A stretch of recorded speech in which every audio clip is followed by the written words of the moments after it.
Welcome back students. Today we are going to start a new topic that is permutations with repetitions. तो बेटा अभी तक हमने जो भी परमुटेशन किया था उसमें मैंने आपको ये स्पेशल बोला था कि अगर आपके पास डिफरेंट ऑब्जेक्ट्स हैं एन, अगर आपके पास डिफरेंट ऑब्जेक्ट्स हैं तो आप उनकी जो सिलेक्शन ले रहे हो, सिलेक्शन में जो रेपिटेशन है वो अलाउड नहीं है, मीन्स आपने रेपिटेशन नॉट अलाउड ये वाला केस किया है, ठीक है। लेकिन अब हम जो करने लगे हैं उसमें क्या है, रेपिटेशन जो है वो अलाउड है, यानी कि ये अब सारा केस है वो रेपिटेशन अलाउड का है, ठीक है। तो इसकी हम सबसे पहले थ्योरम देखते हैं कि अब हमने कौन सी थ्योरम यूज़ करनी है। तो थ्योरम की स्टेटमेंट जो है that is to find the number of permutation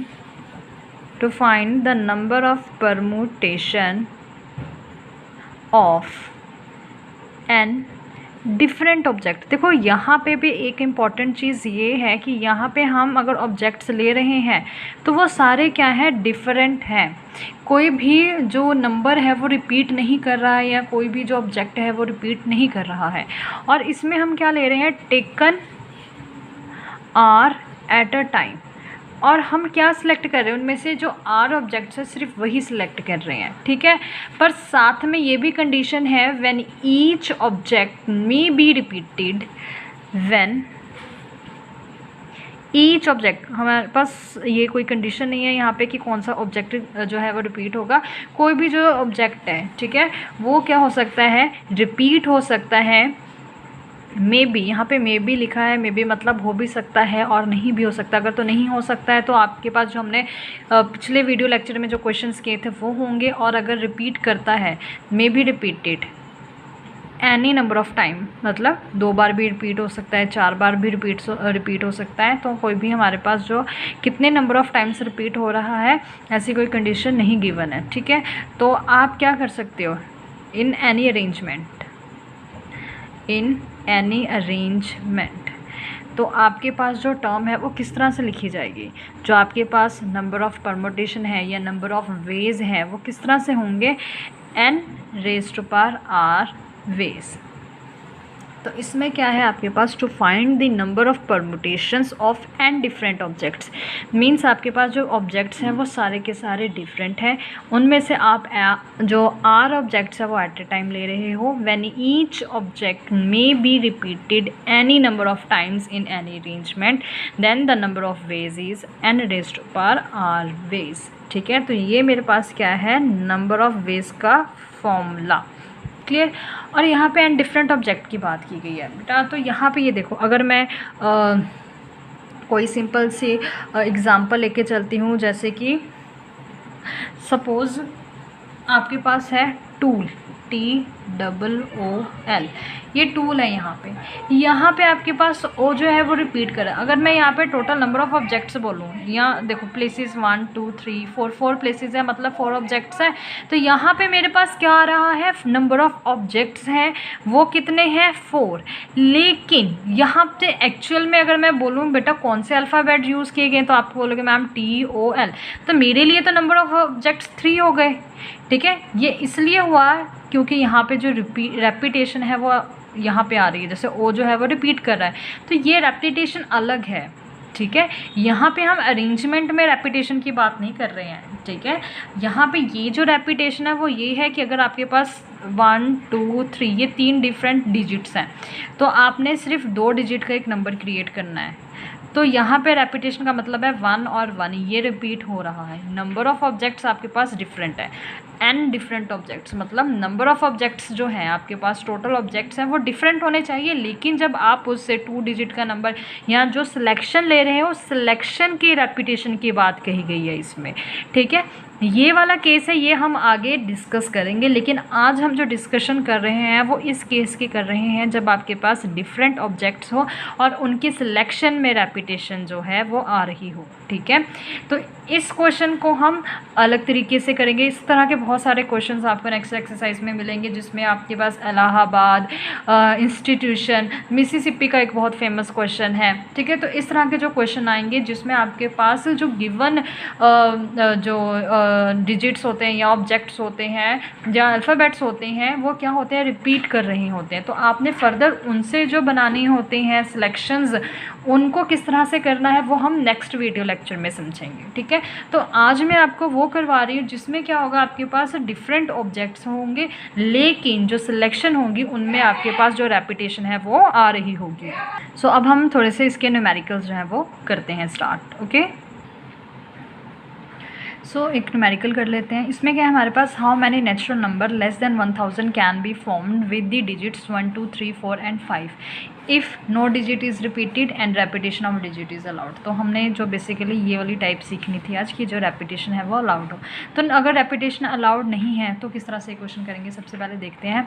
question में ये बोला है how many natural number less than 1000 can be formed. तो 1000 से छोटे कितने नेचुरल नंबर हैं आप इन डिजिट को यूज़ करके बना सकते हैं, ठीक है। तो देखो अब उन्होंने बोला है 1000 से छोटे, तो 1000 से छोटे क्या होते हैं, आपके पास सिंपल डिजिट ऐसे होते हैं जिसमें सिर्फ एक डिजिट हो, ठीक है। और आपके पास ऐसे डिजिट भी होते हैं जिसमें क्या हो, 2 डिजिट्स हों। और आपके पास ऐसा केस भी आएगा जिसमें आपके पास क्या होगा, 3 डिजिट्स हो। तो ये केस लिया जिसमें आपके पास टोटल 3 डिजिट वाला केस बन रहा है। इसमें 2 डिजिट्स लेंगे आप और इसमें सिंगल डिजिट। तो 1000 से नीचे अगर मैं बात करूँ तो 999, तो यहाँ पे 999 आ गया, तो मतलब ये 3 डिजिट है। और इससे भी बिलो जाएंगे तो आपके पास डबल डिजिट के नंबर आएंगे, और उससे भी बिलो जाएंगे आप तो आपके पास सिंगल डिजिट का नंबर आएगा, ठीक है। तो केस 1 क्या है आपके पास, सो आपने यहाँ पे देखो, यहाँ पे आपके पास क्या होगा, 1 डिजिट का आपके पास एक नंबर बनेगा। यहाँ पे 2 डिजिट का नंबर बन सकता है, या फिर आपके पास क्या बन सकता है, 3 डिजिट का नंबर जो है वो बन सकता है।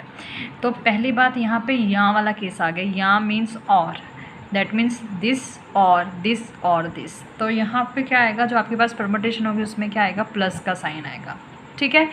तो एक इंपॉर्टेंट चीज़ ये हो गई। सेकंड थिंग इज़ यहाँ पे 1 डिजिट का नंबर है, तो आपके पास 1 2 3 4 5 है। मीन्स अगर आप इन डिजिट्स को यूज़ करके 1 डिजिट का नंबर बनाना चाहते हो तो क्या बन सकता है, आइदर 1, आइदर 2, 3, 4 और 5, ठीक है।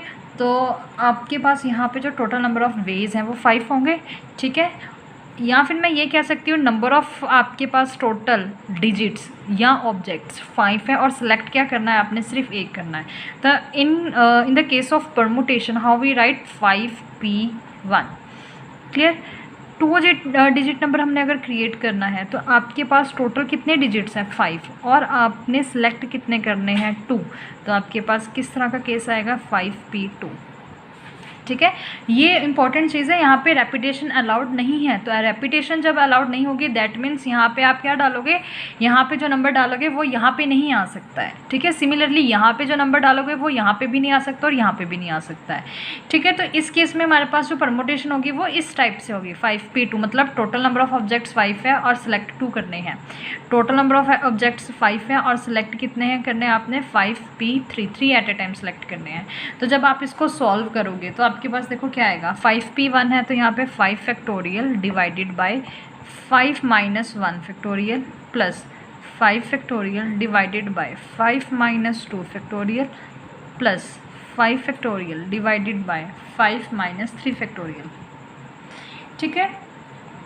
तो यहाँ पे क्या आ रहा है अब आपके पास, यहाँ पे देखो 5 फैक्टोरियल डिवाइडेड बाय 4 फैक्टोरियल, ठीक है, plus 5 factorial divided by 3 factorial plus 5 factorial divided by 2 factorial. अब आप इसको सॉल्व करो, 5 इंटू 4 फैक्टोरियल, ठीक है, divided by 4 factorial plus 5 factorial 5 into 4 into 3 factorial divided by 3 factorial plus 5 into 4 into 3 into 2 factorial divided by 2 factorial.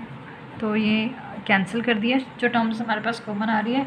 तो यहाँ पे क्या आ रहा है, 5 प्लस 5 4 जा 20 प्लस 5 4 जा 20 इंटू 3 60। तो आपने जब इनको ऐड किया तो आपके पास क्या बन रहा है, 85, ठीक है। तो टोटल नंबर ऑफ़ वेज हमारे पास कितने आ रहे हैं, 85 वेज आ रहे हैं, ठीक है। तो ये चीज़ आपको क्लियर होगी।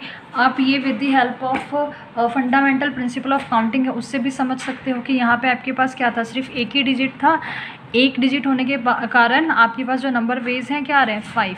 यहाँ पे 2 डिजिट है तो मीन्स फर्स्ट प्लेस पे आपके पास 5 वेज हैं, मतलब आप 5 डिजिट है आप कोई भी लिख सकते हो। तो यहाँ पे 5 वेज आ गए, मल्टीप्लाई 4 वेज, क्योंकि आपने एक यहाँ पे डाल दिया तो यहाँ के लिए सिलेक्शन कितनी रह गई 4। ठीक है, तो ये मैं फंडामेंटल प्रिंसिपल ऑफ काउंटिंग बता रही हूँ आपको। इस पे क्या होगा, यहाँ पे नंबर ऑफ़ वेज कितनी है 5, यहाँ पे नंबर ऑफ़ वेज 4 है, यहाँ पे नंबर ऑफ़ वेज क्या है 3।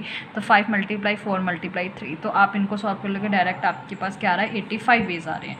ठीक है, तो अब यही क्वेश्चन हम करने लगे हैं किसकी हेल्प से, repetition of digit is allowed. अगर रेपिटेशन अलाउड है तो अगर आपके पास रेपिटेशन अलाउड होगी तो इस प्लेस पे आपके पास 5 वेज हैं टोटल लिखने के। यहाँ पे भी क्या है 5 वेज है लिखने के, यहाँ पे भी क्या है 5 वेज है। आप 5 वेज से कोई भी डिजिट चूज़ जो है वो कर सकते हो। यहाँ पे भी जो चॉइस है आपके पास कितने आएगी 5, यहाँ पे भी चॉइस आएगी 5, यहाँ पे भी चॉइस आएगी 5, क्योंकि ये आपके पास रेपिटेशन अलाउड है। और ये कौन सा क्वेश्चन है, ये आप फंडामेंटल प्रिंसिपल ऑफ काउंटिंग की हेल्प से कर रहे हो। लेकिन सेम आपने अगर परमोटेशन से करना है तो हमारे पास फॉर्मूला क्या होता है n⁻r। r मतलब क्या होता है आपके पास जो सिलेक्शन है वो जो रिपीट नंबर ऑफ टाइम जो आपके पास रिपीट कर रही है। तो यहाँ पे क्या आएगा 5⁻1 + 5⁻2 + 5⁻3। ठीक है, तो यहाँ से आपके पास जब रेपिटेशन अलाउड होगी तो नंबर ऑफ़ वेज आ जाएंगे। देखो ये कौन सा केस है, जब आपके पास रेपिटेशन अलाउड है तो यहाँ पे टोटल नंबर ऑफ़ वेज कितने होंगे 5 वेज होंगे, क्योंकि आपके पास 5 डिजिट है ना। यहाँ पे इस डिजिट को, इस प्लेस को फिल करने के लिए आपके पास कितने डिजिट हैं, आपके पास टोटल 5 डिजिट है, मींस आपके पास 5 वेज हैं। और रेपिटेशन अलाउड है, यहाँ पे जो नंबर लिखा है वो आप यहाँ पे भी लिख सकते हो। दैट्स वाई यहाँ पे भी आपके पास कितने नंबर ऑफ़ वेज होंगे 5 नंबर ऑफ़ वेज होंगे। ठीक है, सिमिलरली यहाँ पे भी 5 वेज होंगे, यहाँ पे भी 5 वेज होंगे और यहाँ पे भी 5 वेज होंगे। ठीक है, तो आप इसको ऐसे लिख सकते हो 5 + 5⁻2 + 5⁻3। तो ये n⁻r वाला फॉर्मूला बन गया। ठीक है, परमुटेशन के केस में। तो यहाँ पे आपके पास क्या आएगा 5 + 25 + 125 विच इज़ इक्वल्स टू 155। तो ये आपके पास क्या आ गया, आंसर आ गया इस क्वेश्चन का, जब रेपिटेशन है वो अलाउड है। क्लियर।